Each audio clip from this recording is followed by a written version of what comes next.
Hey everyone, welcome to my channel guys. आज मैं आपके साथ शेयर करने वाली हूँ Yoonmin one shot FF where a cold CEO forced marriage with a innocent boy, जिसमें टॉप जिमिन है का पार्ट 13। तो चलिए स्टोरी को स्टार्ट करते हैं।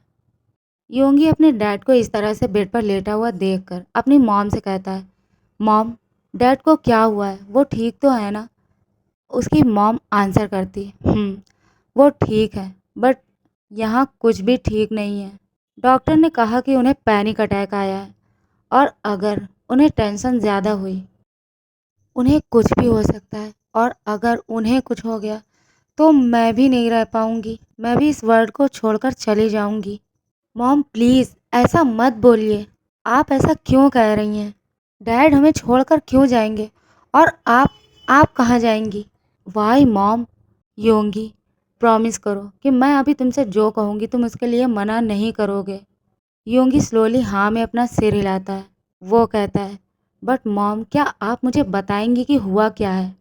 उसकी मॉम रोते हुए कहती है, योंगी, जेनी कहीं चली गई है। वो अपनी वेडिंग को छोड़कर कहीं चली गई है। उसका फ़ोन भी नहीं लग रहा है। हमने उसे ढूंढने की बहुत ज़्यादा ट्राई किया, बट वो कहीं नहीं मिल रही है। इतने सारे गेस्ट के सामने हम जिमिन और उसकी मॉम को क्या आंसर करेंगे कि जेनी अचानक से कहाँ चली गई है? तुम्हारे डैड भी अभी बहुत ज़्यादा डरे हुए हैं कि वो सबके सामने जिमिन को क्या आंसर करेंगे।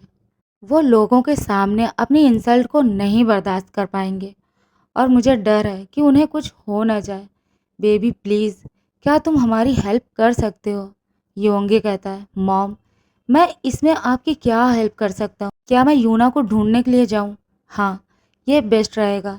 मैं देखता हूँ कि मैं क्या कर सकता हूँ। और ये कह के वो रूम से बाहर जाने लगता है। तभी उसके डैड जो उससे अपनी स्लो वॉइस में कहते हैं, कोई ज़रूरत नहीं है तुम्हें किसी को भी ढूंढने जाने की। योंगी अपने डैड की वॉइस को सुनकर वहीं पर रुक जाता है और अपने डैड के पास आकर बेड पर बैठ जाता है। उसके डैड उसके हाथ को अपने हाथों में लेकर उससे कहते हैं, योंगी माय सन, क्या तुम मेरी मदद कर सकते हो? क्या तुम मुझे इतने लोगों के सामने इंसल्ट होने से बचा सकते हो?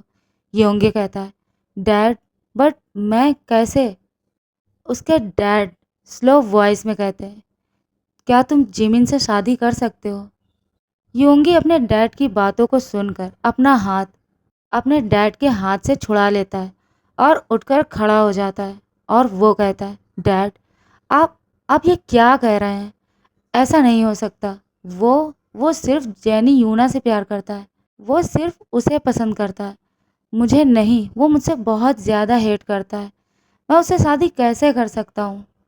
उसकी मॉम कहती है, baby please listen to me. अब तुम ही एक हो जो हम लोगों को बचा सकते हो। तुम्हें हमारी इंसल्ट होने से बचाना होगा। अगर ऐसा नहीं हुआ और सबके सामने तुम्हारे डैड अपने इंसल्ट को नहीं झेल पाए और उन्हें कुछ हो गया तो मैं क्या करूँगी? क्या तुम खुद को माफ़ कर पाओगे? प्लीज़ बेबी, हमारी बात को मान लो। उन दोनों के फोर्स करने पर योंगी जो ना चाहते हुए भी इसके लिए रेडी हो जाता है। दूसरी तरफ जिमिन और उसकी फैमिली को भी जेनी के घर छोड़कर जाने की बात पता चल चुकी थी। जिमिन अभी बहुत ज़्यादा गुस्सा और टेंशन में था कि जेनी अचानक से उसे छोड़कर कहाँ जा सकती है। वो तो उससे बहुत ज़्यादा प्यार करती है और जिमिन भी तो उससे बहुत ज़्यादा प्यार करता है। तो इस तरह से वो ऐसे कैसे जा सकती है? वो उसे ढूंढने के लिए जाना चाहता था, बट उसके मॉम डैड जो उसे रोक लेते हैं और उसे योंगी से शादी करने के लिए फोर्स करते हैं। बिकॉज़ योंगी के मॉम डैड ने जिमिन और योंगी की शादी के लिए उनसे बहुत ज़्यादा रिक्वेस्ट की थी। जिमिन के मॉम डैड भी जो योंगी को पसंद करते हैं और वो इस शादी के लिए रेडी हो जाते हैं। जिमिन ना चाहते हुए भी योंगी से शादी करता है। वेडिंग के बाद जिमिन योंगी को लेकर अपने मेंशन में आ जाता है। कार मेंशन के बाहर रुकते ही वो कार से उतरने लगता है और योंगी से कहता है, तुम ये मत सोचना कि मैंने तुमसे शादी कर ली है तो मैं तुम्हें एक्सेप्ट भी कर लूँगा। मैं तुम्हें कभी एक्सेप्ट नहीं करूँगा because I hate your self. और ये कह के वो उसे कार में ही छोड़कर मेंशन के अंदर चला जाता है। योंगी उसे जाते हुए ही देख रहा था। योंगी स्लोली अपने आंसुओं को वाइप करके मेंशन के अंदर आ जाता है और उसे नहीं पता था कि अभी उसे कहाँ जाना है। वो काउच पर ही बैठ जाता है। सर्वेंट जो योंगी को काउच पर बैठा हुआ देखकर जिमिन का रूम किस तरफ है उसे बता देता है। योंगी जिमिन के रूम के बाहर जाकर उसके डोर पर नॉक करता है। जिमिन जो डोर ओपन करके उसे अपने रूम के बाहर देख के इरिटेट होने लगता है। वो उससे कहता है, तुम यहाँ क्या कर रहे हो? मैंने तुमसे कहा था ना कि मुझसे दूर रहना। तुम अपना ये अगली सा फेस लेकर मेरे सामने बार बार क्यों आ जाते हो? आई नो कि तुमने ही कुछ किया है और तुमने ही जेनी को वहाँ से भगाया है। तुम जानते थे कि मैं जेनी से कितना ज़्यादा प्यार करता हूँ और तुमने मुझे हर्ट करने के लिए ये सब किया है ना। तो अब तुम देखना कि मैं तुम्हारे साथ क्या करता हूँ। अब तुम यहाँ से जा सकते हो। तुम जिस भी रूम में चाहो रह सकते हो, बट मेरे साथ नहीं, ठीक है? अब जाओ यहाँ से, मैं टायर्ड हूँ। और ये कह के वो उसके फेस पर ही डोर को लॉक कर देता है। योंगी ये सब सोचकर और भी ज़्यादा रोने लगता है। वो स्लोली उठने की ट्राई करता है। उसे अपनी होल बॉडी में पेन फील हो रहा था। वो स्लोली स्लोली उठकर अपने क्लोथ्स को वेयर करके अपने रूम की तरफ जाने लगता है। वो जैसे तैसे अपने रूम में पहुंचकर डोर ओपन करके वो वॉशरूम में जाता है और बाथटब वार्म वाटर से फिल करके उसके अंदर आ जाता है। उसे इससे थोड़ा रिलीफ मिलता है। शावर लेकर खुद को क्लीन करने के बाद योंगी स्लोली चलकर अपने बेड पर आ जाता है और बेड पर लेटकर एक पिलो को हग करते हुए रोते हुए वो कब सो जाता है उसे पता ही नहीं चलता। अब नेक्स्ट डे जिमिन नींद से उठने के बाद अपने रूम में आ जाता है। वो देखता है योंगी वहाँ पर नहीं था। वो आइस रोल करके शावर लेने के लिए वॉशरूम में चला जाता है। शावर लेने के बाद रेडी होकर वो बाहर आ जाता है। आज वो देखता है डाइनिंग टेबल पर योंगी नहीं, सर्वेंट ब्रेकफास्ट सर्व कर रहा था। जिमिन सर्वेंट से कहता है, योंगी कहाँ है? सर्वेंट कहता है, यंग मास्टर तो अभी अपने रूम से बाहर ही नहीं आया है। तुम जा सकते हो। सर्वेंट उसे सर्व करके वहाँ से चला जाता है। जिमिन नाश्ते के बाद अपने ऑफिस के लिए निकल जाता है। आफ्टरनून के टाइम पर सर्वेंट जो जिमिन को बार बार कॉल कर रहा था, जिमिन कॉल को पिक करके कहता है, क्या हुआ है? ऐसी क्या आफत आ गई है जो तुम मुझे इतनी बार कॉल कर रहे हो? सर्वेंट कहता है, वो यंग मास्टर। जिमिन योंगी का नाम सुनकर कहता है, क्या हुआ है उसे? सर्वेंट शेकिंग वॉइस में कहता है, वो यंग मास्टर। आफ्टरनून के टाइम पर मैं यंग मास्टर को चेक करने के लिए उनके रूम में गया था। जैसे ही मैं उनके रूम में पहुंचा, मैंने देखा यंग मास्टर को जो फ्लोर पर सेंसलेस होकर लेटे हुए थे। मैंने डॉक्टर को आने के लिए बोल दिया है, बट प्लीज़ क्या आप अभी आ सकते हो? जिमिन कहता है, डॉक्टर आकर उसे चेक कर लेगा, मुझे अभी एक इम्पॉर्टेंट मीटिंग है, मैं अभी नहीं आ सकता। और ये कह के वो कॉल को कट कर देता है। जिमिन योंगी के बारे में बार बार सोच रहा था। वो ना चाहते हुए भी ऑफिस से निकल जाता है और मेंशन पहुंच जाता है। मेंशन पहुंचकर वो योंगी के रूम में जाकर देखता है। वो देखता है डॉक्टर उसे अभी चेक कर रहा था। डॉक्टर योंगी को चेक करने के बाद जिमिन की तरफ देखकर कहता है, मिस्टर पार्क। जिमिन डॉक्टर को देखकर उससे कहता है, इसे क्या हुआ है? ये क्यों इस तरह से सेंसलेस हो गया था? डॉक्टर कहता है, मिस्टर पार्क, आप ऐसा कैसे कर सकते हैं? जिमिन अपनी कोल्ड टोन में कहता है, बट मैंने क्या किया है? डॉक्टर कहता है, आप इस हालत में उसके साथ इतना ज़्यादा रफ कैसे हो सकते हैं?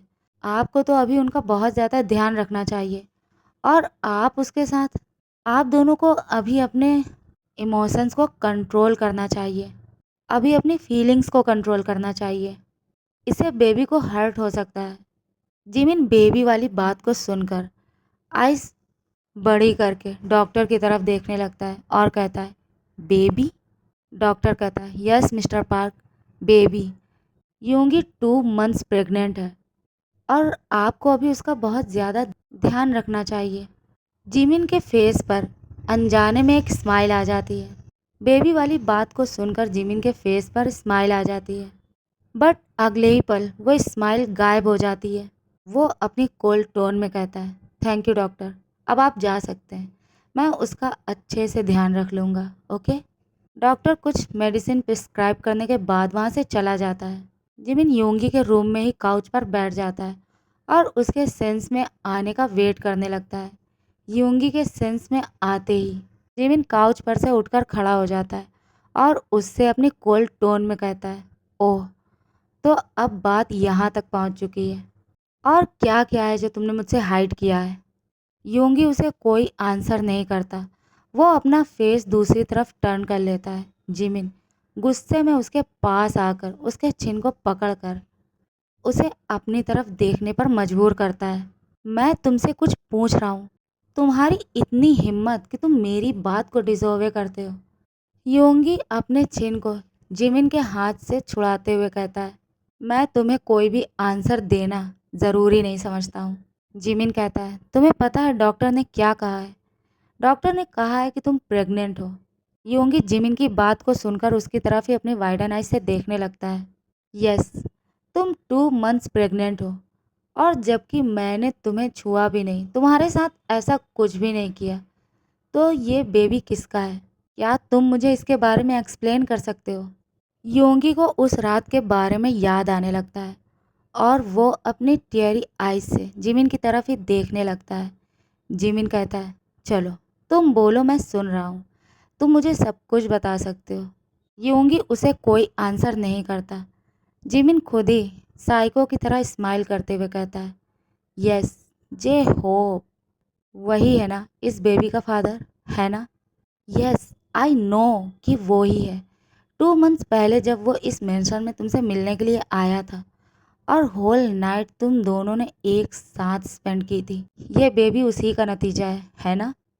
एंड आई नो कि अब तुम चाहते होगे कि इस डस्ट को मैं अपना नाम दूं।